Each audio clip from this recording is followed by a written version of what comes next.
Welcome to a new episode. अब तक हमने देखा था कि रॉक्सी अब रूडीज और उसकी फैमिली को छोड़कर अपनी अगले सफर के लिए निकल चुका है। अब रूडीज भी बाहर जाने से नहीं डरता है और यहीं से उसका एक नई जिंदगी की शुरुआत होने वाली है। फिर हम रूडीज को देखते हैं जो रॉक्सी की अंडरवेयर ने जिसे वो रॉक्सी के पास से चुरा लिया था, उस अंडरवेयर के सामने प्रार्थना करता है। क्या पागल आदमी है ये यार।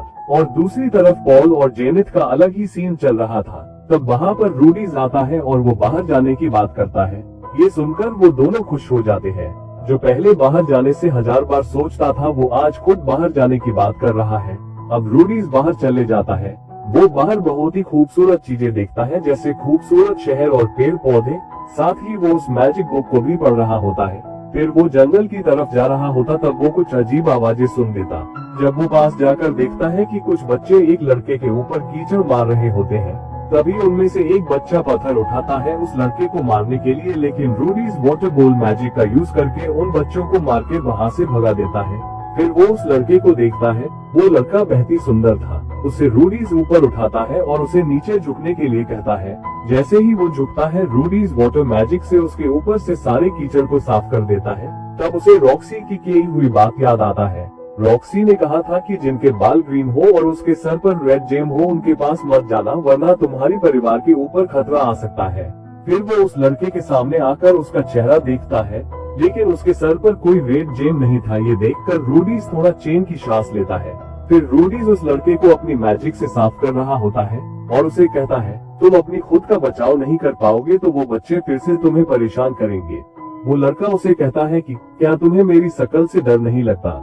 रूडी कहता है, दरअसल मेरा मास्टर भी एक मॉन्स्टर थे, इसलिए मुझे डर नहीं लगता। फिर वो लड़का रोने लगता है क्योंकि उसकी बालों की कलर की वजह से उसे बहुत परेशान किया जाता था।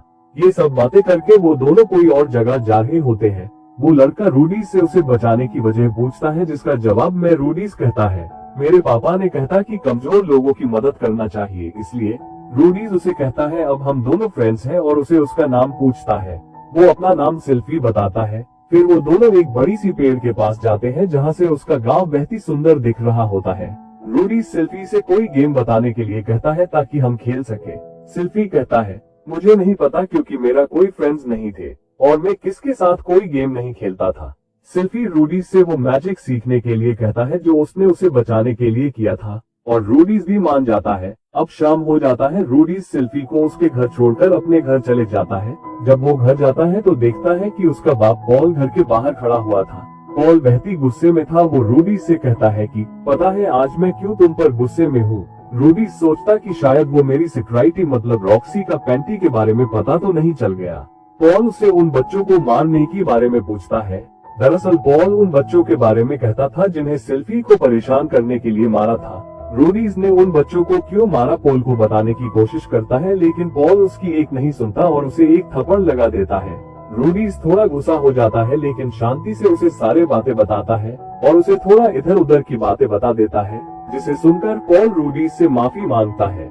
ये सब बातें बताकर रूडीज भी दुखी होता है। पॉल भी थोड़ी दुखी हो जाता है और अपनी पिता के बारे में सोचता है, शायद उन्हें भी इतना ही दुख लगा होगा जितना मुझे अब लग रहा है। अब सिल्फी और रूडीज को दोस्ती हुए करीब 6 महीने बीत जाता है और सिल्फी का मैजिक प्रैक्टिस भी अच्छी चल रहा था। वो 6 महीने पे मैजिक में एक्सपर्ट हो चुका होता है। सिल्फी रूडीज से वो गर्म हवा निकलने की मैजिक सिखाने के लिए कहता है। रूडीज उसे वो मैजिक करके दिखाता है। वो 2 मैजिक को कॉम्बिनेशन करके गर्म हवा निकालता था। सिल्फी ये देखकर हैरान हो जाता है। रूडीज ने बिना स्पेल्स बोले ही मैजिक कर दिया और उसे इसके बारे में पूछता है और उसे सीखने के लिए कहता है। रूडीज थोड़ी सोचता है और फिर मान जाता है। रूडीज उसे बिना स्पेल्स की मैजिक करने की सीक्रेट बताता है और उसे एक छोटा सा मैजिक करने के लिए कहता है। सिल्फी वो मैजिक करने की कोशिश करता है। बहुत देर कोशिश करने के बाद वो मैजिक कर देते हैं। ये देखकर वो बहुत ज्यादा खुश हो जाता है। कुछ समय बाद यहाँ पर बारिश आ जाता है और ये दोनों रूडीज के घर चले जाते हैं। घर में माल मेरा मतलब लीलिया इन्हें सूख कपड़े देता है और ऊपर गर्म पानी रखा है, जाकर नहाने के लिए कहता है। वो दोनों ऊपर नहाने के लिए जाते हैं। यहीं पर आता है एक बड़ा ट्विस्ट। जब रूडीज नहाने के लिए कपड़ा निकलता है तो सिल्फी ये देखकर शर्मा जाता है। रूडीज उसे भी अपना कपड़ा निकलने के लिए कहता है, लेकिन सिल्फी थोड़ा हिचकिचा रहा था। रूडीज जाकर उसका सारा कपड़ा निकलने लगता है, लेकिन सिल्फी निकलने के लिए मना करता है। रूडीज कुछ समझ नहीं पाता कि ये क्यों मना कर रहा है, शायद वो शर्मा रहा है। या फिर इसका सामान टेडी मेरी तो नहीं है। रूडीज उसका कपड़ा ना निकलने की नाटक करता है, फिर वो अपना हाथ हटाता है। रूडीज फाटक से उसका पेंट निकल देता है, तभी उसे एक बड़ा झटका लगता है। सिल्फी के पास कोई छोटा सा हथियार नहीं था, बल्कि उसके पास तो मेरा मतलब है वो कोई लड़का नहीं बल्कि एक लड़की थी। ये देखकर रूडीज की फट गई थी। वो अपने मन में सोचता है ये मैंने सिर्फ वीडियो में ही देखा था, आज पहली बार रियल लाइफ में देखा।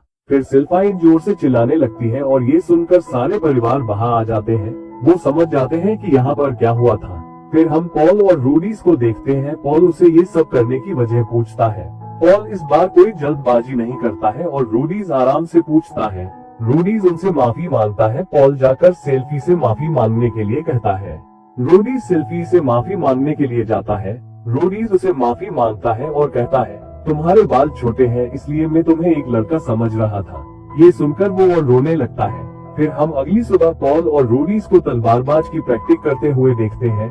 रूडीज का ध्यान प्रैक्टिस को छोड़कर कोई और था। पॉल कहता है तुम्हारा ध्यान शायद सिल्फाई पर है, इसलिए तुम अच्छे से नहीं कर पा रहे हो। पॉल उसे एक अजीब सी सलाह देता है। तभी वहाँ पर सिल्फाई आ जाता है। रूडीज उसके पास जाता है और उसे माफी मांगने की बजाय कुछ और ही बकने लगता है। सिल्फी रूडीज का हाथ पकड़ता है और उसे माफी मांगता है अपनी बर्ताव के लिए और हमेशा एक अच्छा दोस्त बन के लिए कहता है। रूडीज ये सुनकर थोड़ा रिलैक्स हो जाता है, साथ ही उसे अपनी पहली माशूका मिल जाता है और यहीं पर ये एपिसोड एंड हो जाता है। Subscribe for next episode. Thanks.